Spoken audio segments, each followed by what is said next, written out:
चीजें सीखने को हैं एलन से। एलन दुनिया के आज सबसे रिचेस्ट आदमी। प्रमुख क्वालिटीज मैं आज आपको बताना चाहता हूं जो आप अपनी जिंदगी में काम ला सकते हैं, जो हाईली कॉम्पिटिटिव। एशले वॉन्सी ने उनका इंटरव्यू लिया कि वाइफ, पहली वाइफ। एशले वॉन्सी बहुत बढ़िया राइटर थे, उन्होंने उनकी पहली वाइफ जस्टिन विल्सन का इंटरव्यू लिया। जस्टिन विल्सन से उन्होंने पूछा कि एलन मस्क स्कूल कॉलेज में कैसे थे। तो जस्टिन विल्सन ने एक बड़ा जबरदस्त एग्जांपल दिया। उन्होंने कहा कि एक बार जब एग्जाम हुए तो मेरे मार्क्स थे 97 और एलन मस्क के 98 थे। तो चूंकि वो जीत चुके थे, क्योंकि वो नंबर 1 थे, मेरे 97 थे, उनके 98 थे, उसके बावजूद वो टीचर के पास गए और टीचर को कहा मेरी कॉपी रीचेक करो, मुझे लगता है मेरे और भी ज्यादा होंगे, मुझे लगता है मेरे। जीतने के बाद भी उनको लगता है कि जो मेरा प्रतिद्वंदी है मैं उससे और बेहतर हूं। इवन वो जीत चुके हैं, इवन उनके मार्क्स सेकंड वाले से ऑलरेडी ज्यादा है, वो नंबर 1 है, बावजूद उसके जो कंपटीशन की भावना है ना, वो एलन मस्क को एलन मस्क बनाती है।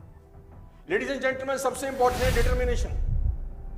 पागल आदमी है ये। 47वां बर्थडे कैसे मनाया आप जानते हैं? आपके जान के रोंगटे खड़े हो जाएंगे कि एलन मस्क जब 47वां बर्थडे में एंटर कर रहे थे तो उन्होंने 47वें बर्थडे में कमाल। हमारे यहां बर्थडे कैसे मनाता है? पार्टी, ये वो, दारू बियर, पार्टी चल रही है, डांस हो रहे हैं, क्रेडिट कार्ड पे डांस हो रहा है।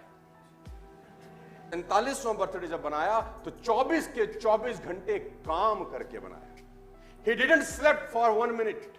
वो 1 मिनट नहीं सोया उस 47वें बर्थडे पे, और 24 के 24 घंटे इस आदमी ने काम किया। और शॉर्ट टाइम डेडलाइन, ये अपने चीजों को जल्दी करने की कोशिश करते हैं।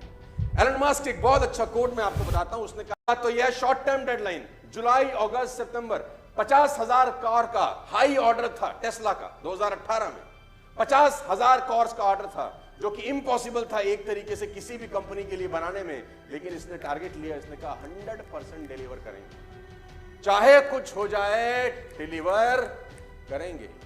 और 3 महीने के अंदर सारे रिसोर्सेज लगा दिए, पूरी ताकत लगा दी और 50,000 गाड़ियां डिलीवर करी। मैं आपको बता देना चाहूंगा सेल्फ एजुकेशन। आपको हैरानी होगी कि टेस्ला में डिग्री की जरूरत नहीं है नौकरी पाने के लिए।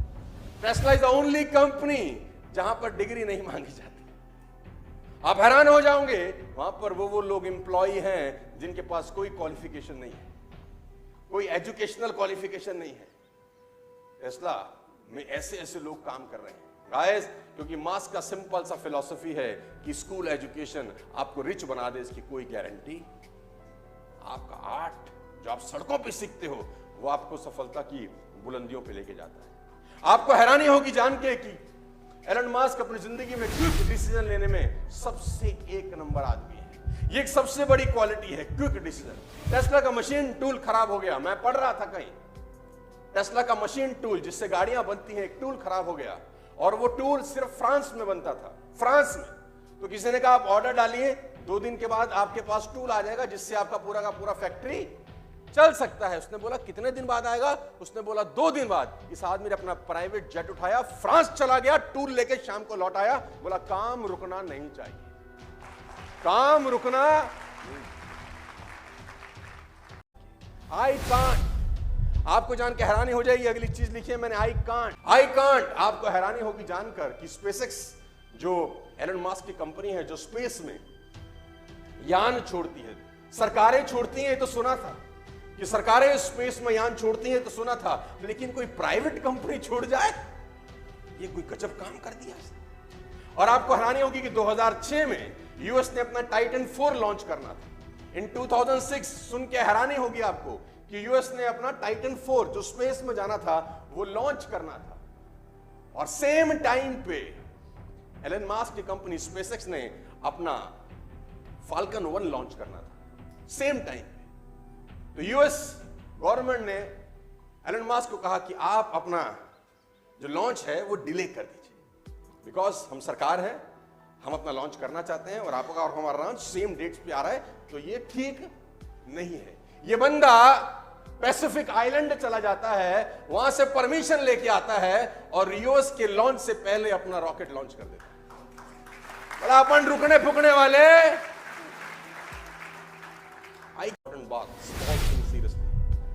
एलन मस्क की सबसे इंपॉर्टेंट बात है जो आप अपनी जिंदगी में उतार सकते हो। इसके अंदर क्या होता है, जब गाड़ियां जाती हैं तो पार्किंग होती है, वहां पर चार्जर लगे हैं, जैसे हमारे यहाँ पे पंप होते हैं वैसे वहां पर चार्जिंग पॉइंट रहते हैं। तो जब चार्जिंग पॉइंट होता है तो लोग अपनी गाड़ी खड़ी करते हैं, चार्जिंग पे लगाते हैं, कुछ देर में गाड़ी चार्ज हो जाती है। हुआ यूं कि एक चार्जिंग पॉइंट जहां पर करीब करीब 10 गाड़ियां चार्ज हो रही थी, वहां चार्जिंग पॉइंट में एक कॉस्ट लगाई जाती है कि अगर आपकी गाड़ी फुल चार्ज हो गई है और आपने फिर भी वहां खड़ी कर रखी है तो आपको $40 $0.40 पर मिनट का कॉस्ट लगेगा। 1 मिनट का $0.4 आपको देना पड़ेगा, चार्जिंग होने के बावजूद भी अगर आपकी गाड़ी वहां खड़ी रहती है। ये रूल पहले नहीं था। आपको जान के हैरानी होगी कि एक आदमी अपनी कार चार्ज करने के लिए उस चार्जिंग पॉइंट में दे गया तो वहां देखा कि 10 गाड़ियां चार्जिंग पॉइंट पे लगी हैं, सारी की सारी फुल्ली चार्ज हैं, लेकिन मालिक का आता पता किया कि कौन इडियट ऐसे हैं जो अपनी गाड़ी चार्जिंग पॉइंट पर लगा के जा चुके हैं और मैं चार्ज नहीं कर पा रहा हूं। एक सिंपल से इंसान के ट्वीट को एलन मस्क ने पढ़ा और 5 मिनट के अंदर कंपनी का बोर्ड मीटिंग बुलाया और रेजोल्यूशन चेंज कर दिया कि कोई भी आदमी अगर चार्जिंग पॉइंट पे चार्ज करता पाया गया और उसकी गाड़ी चार्ज होने के बावजूद खड़ी रही तो उसको इतने $1 की पेनल्टी लगाई जाए।